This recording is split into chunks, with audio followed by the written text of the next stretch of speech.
I'm Sarah, and let me tell you, sitting here thinking about my little brother Michael's life getting torn apart by that snake Jessica still makes my blood boil.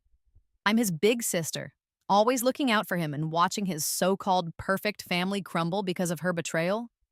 It's a mix of heartbreak, rage, and yeah, a bit of glee when karma finally kicked in.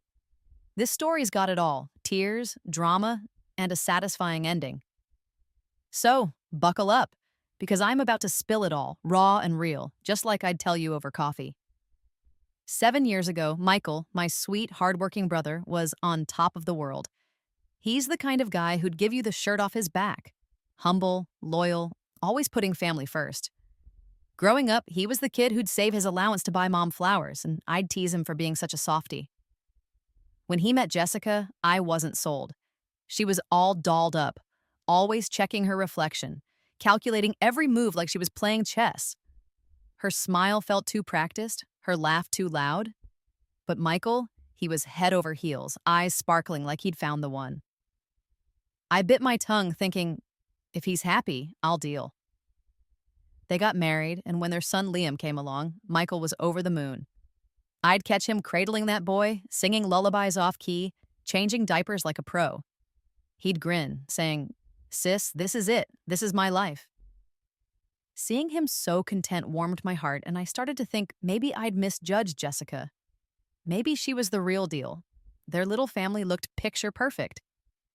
Michael worked long hours at his accounting job, crunching numbers to keep the bills paid, while Jessica played the doting mom, posting cute pics of Liam on social media. Their house was cozy, a two-story with a messy backyard where Liam would toddle around chasing bubbles.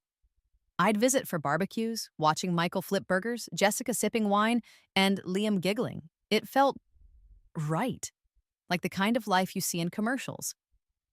I'd sit there, sipping my beer, thinking, okay, Sarah, you were wrong. They're solid. But deep down, something still nagged at me. Jessica's sweetness felt like a mask, and I couldn't shake the feeling she was performing for an audience. Then, the cracks started showing. It was subtle at first, like a hairline fracture in glass. Michael began calling me late at night, his voice heavy, not like his usual upbeat self. "Sis, something's off," he'd say, hesitating. He started noticing things about Liam. The kid was 5 now, with bright blonde hair and blue eyes that stood out like a sore thumb. Our family? We're all dark hair, brown eyes. Jessica's side, too. Michael laughed it off at first, saying, "Must be some recessive gene." But I could hear the doubt creeping in. I remember one call where he whispered, "Sis, he doesn't look like me, or does he?" My stomach twisted. I didn't want to say it, but I was thinking the same damn thing. Then there was Jessica's behavior. She got weirdly attached to her phone, clutching it like it was her lifeline. Michael caught her sneaking texts, giggling in the corner, then locking the screen when he walked by. "It's just work," she'd snap, but her eyes darted away. "Work, my ass." She started making excuses to leave the house, errands that took hours, girls' nights with no details. Michael, bless his heart, didn't want to assume the worst. He'd say, "She's just stressed, right?" But I wasn't buying it. I'd seen her type before. Slippery, always working an angle. The real red flag was Ryan. This guy was their old college buddy, always popping up like a bad rash. At first, it seemed innocent. He'd swing by to help Jessica with random stuff, fixing a leaky faucet, dropping off groceries. "Just being a good friend," Jessica would say, batting her lashes. But it got weirder. Michael told me Ryan was over all the time, playing with Liam, acting like part of the family. I went to one of their family cookouts, and there they were. Jessica and Ryan, standing too close, laughing too loud, like they were in on some private joke.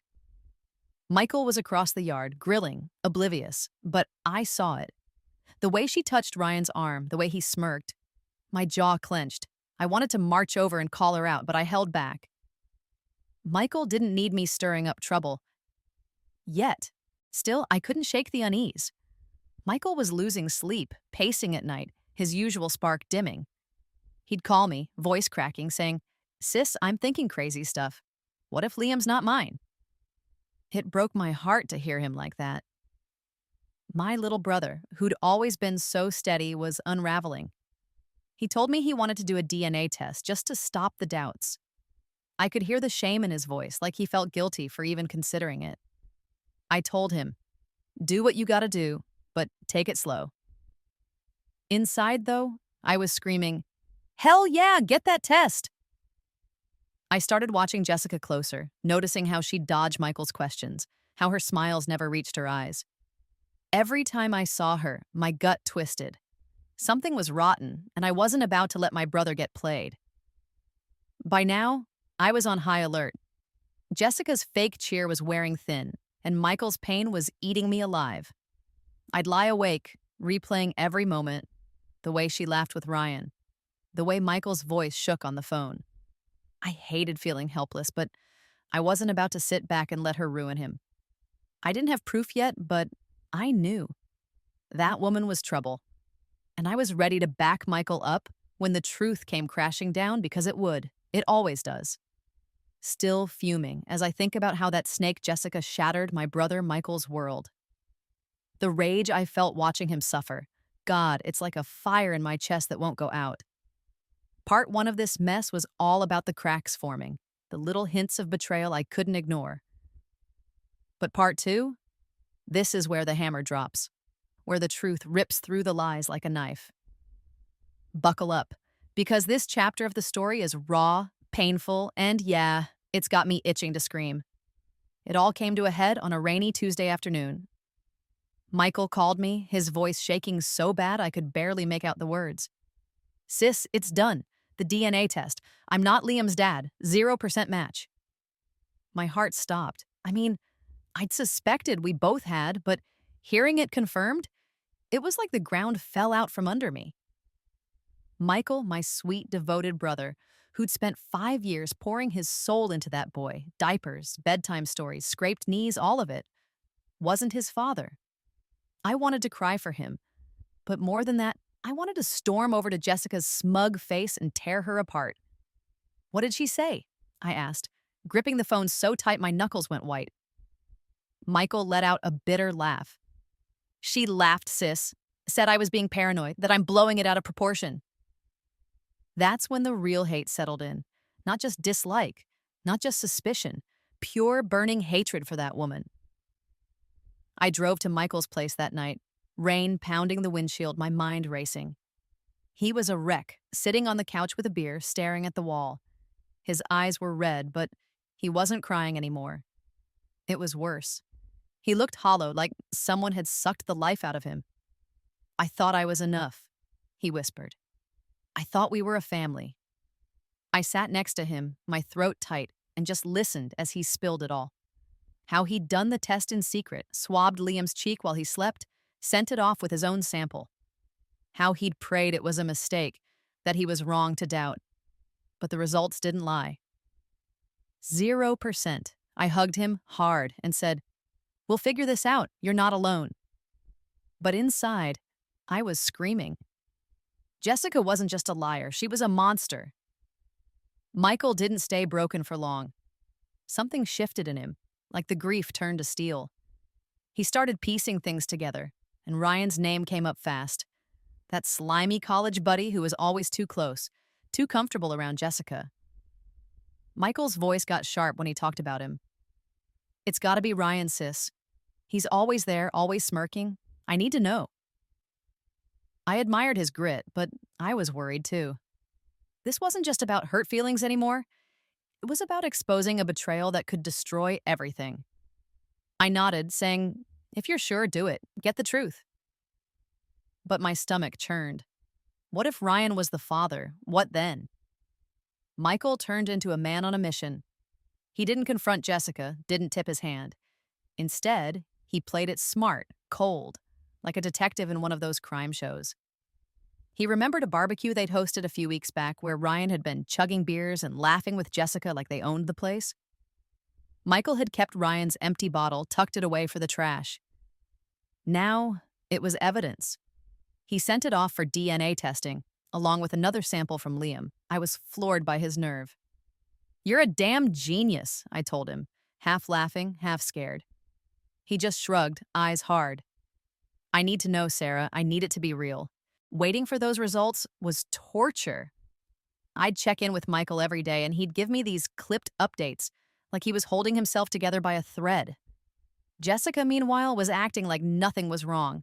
She'd prance around, posting cute pics of Liam on Instagram, playing the perfect mom. It made me sick. How could she look Michael in the eye knowing what she'd done? I wanted to grab her by the shoulders and shake her, scream, "You're a fraud!" But I held back, for Michael's sake. He needed me steady, not flying off the handle. Then the second test came back. Michael called me late, his voice low but steady.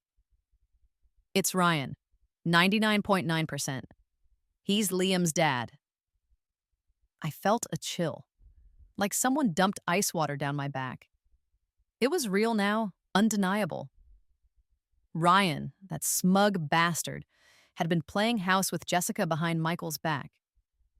I could picture them, sneaking around, laughing at my brother while he worked himself to the bone for a family that wasn't his. "What now?" I asked, my voice tight. Michael didn't hesitate. "I'm done being the fool, sis. They're gonna pay." I felt a surge of pride. My little brother wasn't just hurting, he was fighting back. My emotions were all over the place. I was livid, ready to burn Jessica's world down for what she'd done.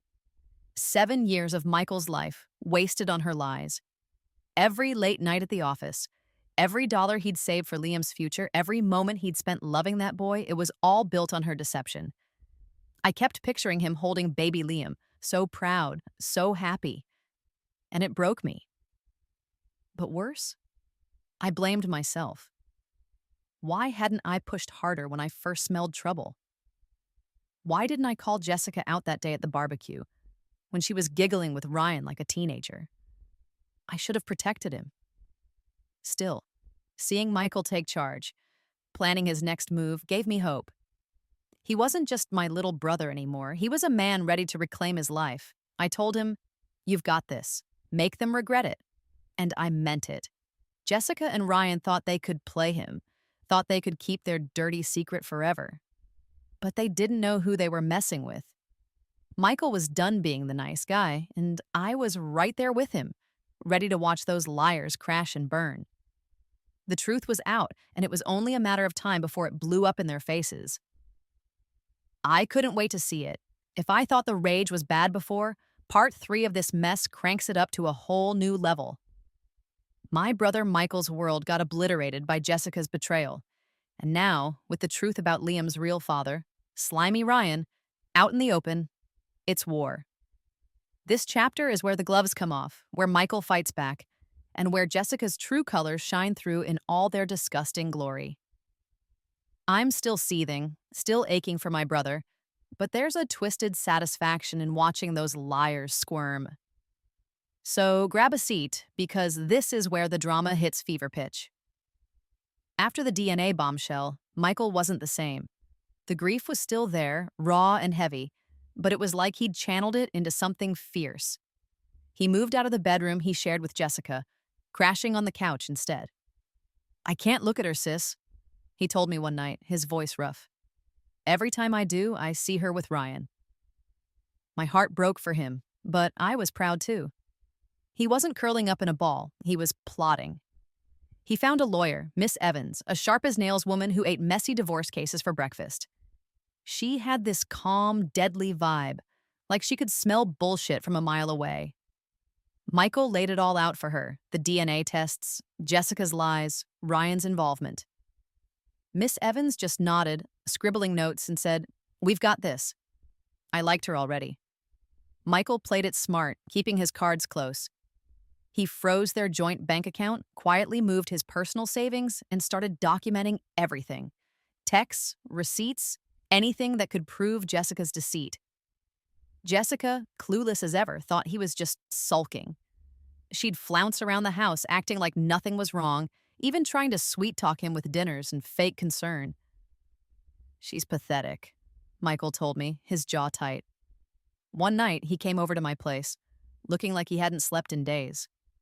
He sat on my couch, head in his hands, and let it all spill. "Sis, I gave Liam everything. I thought he was mine. and now I'm just the idiot who got played. His voice cracked, and I saw the tears he was fighting back. I hugged him tight, saying, "You're not an idiot. You're the best dad that boy ever had, and we're going to make this right." But God, it hurt seeing him like that. So strong, yet so broken. Then came the day Miss Evans dropped the hammer.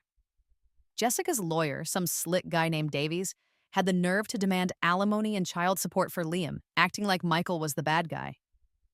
Miss Evans didn't blink. She sent both DNA results, Michael's 0% and Ryan's 99.999%, straight to Davies's office. Michael called me after, practically cackling. "Sis, you should have heard Davies on the phone. Guy went silent like he choked on his own tongue." I could just imagine Jessica's face when she got the news, pale, panicky, her perfect little world crumbling. It felt so damn good. But Jessica, she didn't have an ounce of shame. Instead of owning up, she doubled down, playing the victim like she was auditioning for a soap opera. She had the gall to tell Michael he'd trapped her by not confronting her sooner. Trapped her? I wanted to scream. "You're the one who slept around." Then she started demanding half the house, half his savings, even claiming emotional damages. I was floored. This woman had no bottom, but the worst? She went live on social media, mascara-streaked tears and all, sobbing about how Michael abused her, neglected her, left her alone to raise Liam. She painted herself as some tragic heroine, begging for sympathy. I watched that live stream, my jaw on the floor, thinking, is this chick for real? The internet, bless it, wasn't buying her act. People started digging, pulling up old posts where she'd bragged about fancy trips with Ryan, trips Michael never knew about. There were photos of them at some beach resort, her in a bikini, Ryan's arm around her, while Michael was home working. The comments tore her apart. Liar, cheater, poor Michael. #Jessica the fraud started trending, and I couldn't stop grinning. She'd dug her own grave, and the world was tossing dirt on her. Even her cousins, Lauren and Karen, jumped in, calling me to curse me out, saying Michael was heartless for abandoning Jessica. I laughed in their faces. Abandoning? Your girl's a snake and you know it. Click. Hung up. I wasn't wasting my breath on their nonsense. Ryan, meanwhile, was just as pathetic. He and Jessica cooked up some wild story about Michael being violent, even calling animal control to claim Michael was abusing their dog, Buster. Buster! That sweet mutt who Michael loved like a second kid. I was livid. They're dragging the dog into this? I yelled to Michael over the phone. He just sighed, exhausted. Ryan's lawyer sent a letter demanding Michael stop slandering Ryan as Liam's father. Miss Evans read it and smirked. Let them keep talking, she said. They're building their own coffins. I loved her confidence. It was like watching a chess master set up a checkmate. Through it all, I was a mess of emotions. I was so damn angry. At Jessica for her lies, at Ryan for his cowardice, at myself for not seeing it sooner.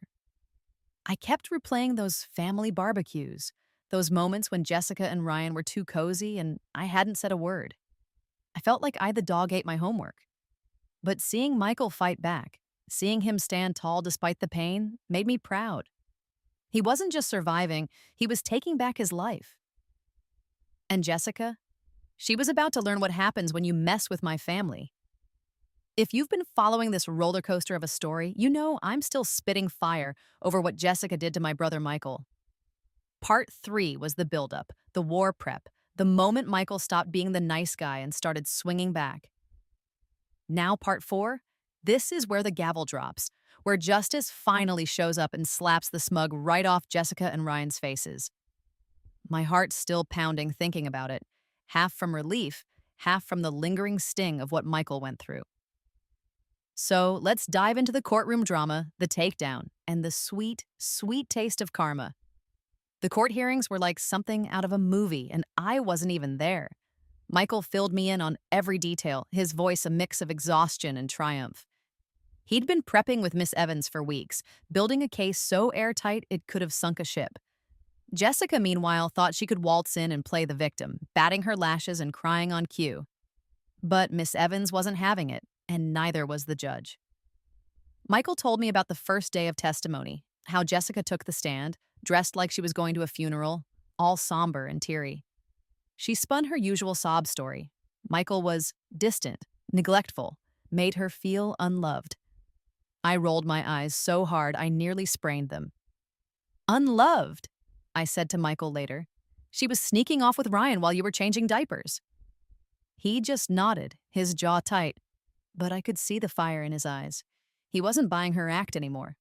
Jessica's lies fell apart faster than a cheap tent in a storm.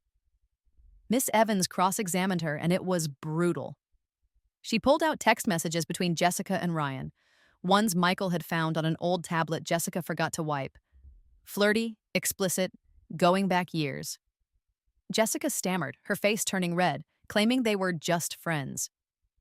Then Miss Evans dropped the DNA results, both of them, right in front of the judge.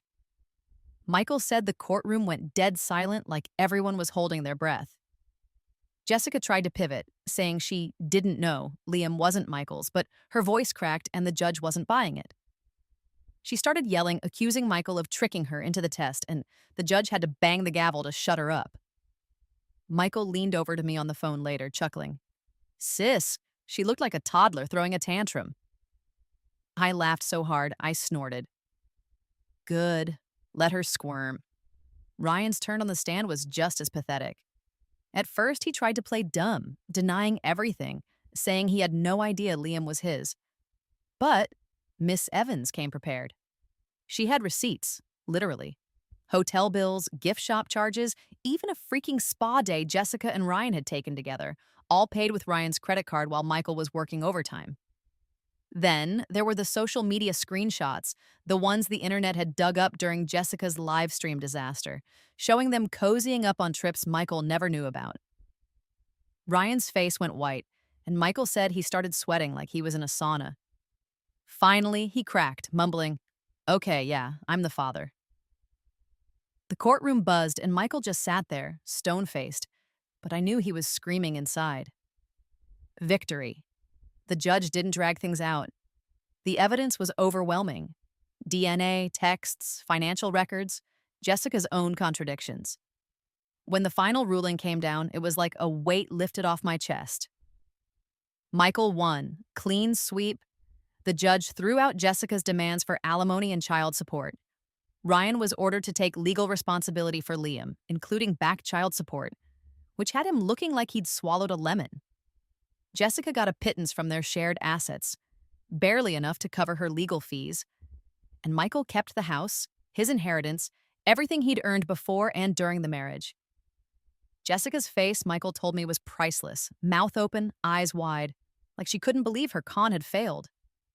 Ryan and Jessica's little fling, it imploded right after the ruling. Guess without Michael's money to mooch, they had nothing left to hold them together. I was over the moon when Michael called with the news.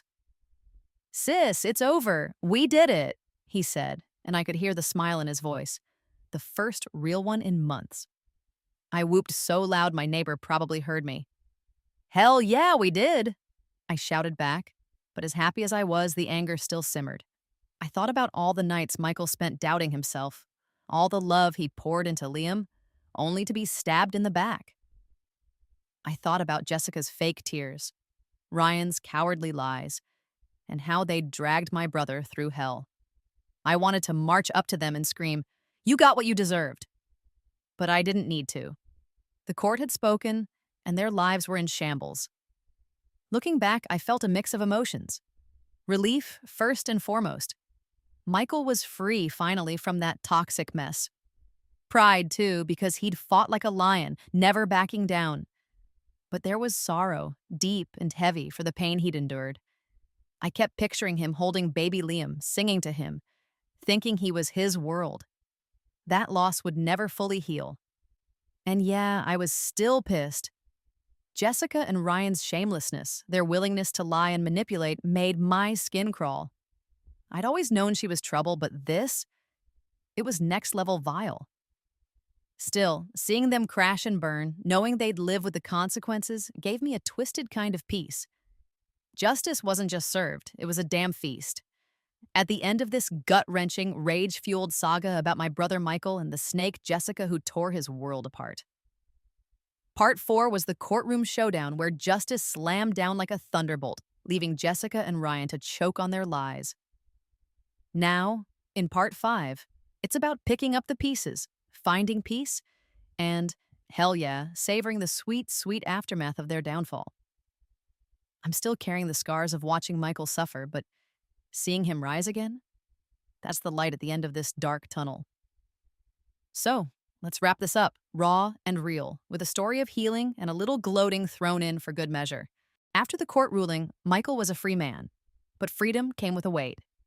That house he fought so hard to keep, the one filled with memories of Liam's first steps, of late-night talks with Jessica before she showed her true colors. It felt like a ghost town.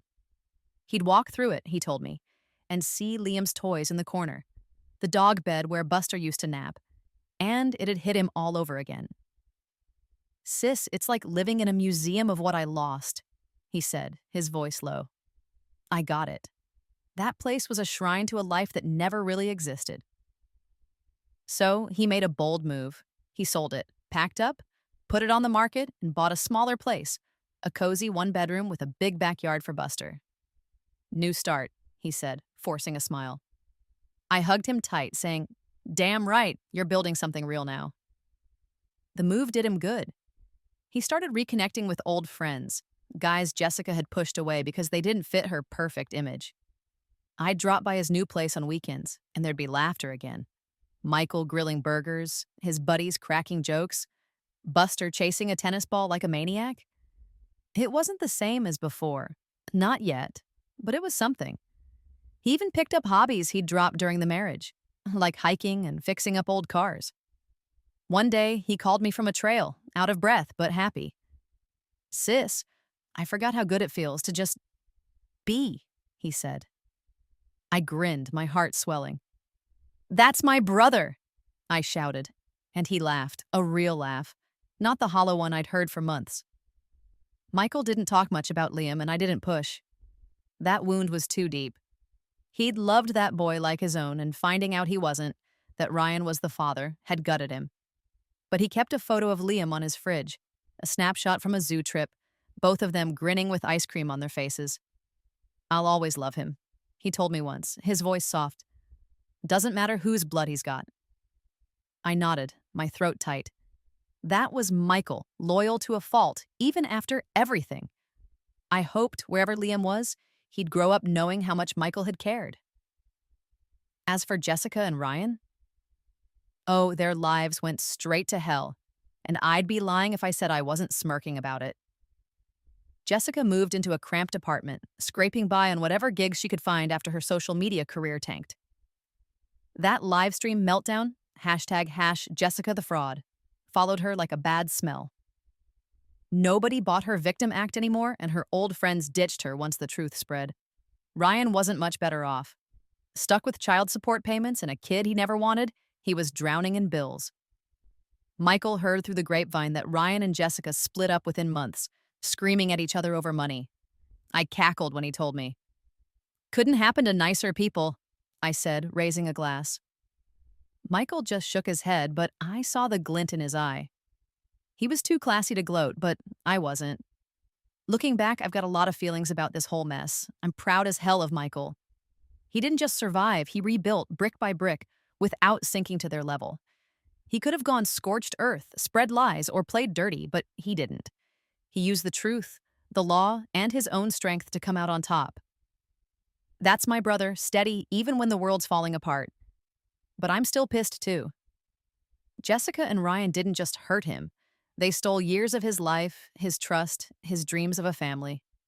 I'll never forgive them for that. And yeah, I'm a little smug. Watching them crash and burn, knowing they're living with the consequences of their own garbage choices, it's better than any revenge I could have cooked up. I tell this story because life doesn't let liars off the hook. Jessica and Ryan thought they could play Michael, thought they could sneak around and live large on his dime. But the truth always catches up, and when it does, it hits like a freight train. I hope Michael finds real happiness someday. The kind that's not a shiny lie like what he had with Jessica. He deserves it. Someone who'll love him as fiercely as he loves them. For now, he's got his new place, his dog, his friends, and me, his loudmouth sister who'll always have his back. And Jessica? I still laugh thinking about her face when the internet turned on her. Bet she's still checking her mentions, seeing #Jessica the fraud pop up. Serves her right.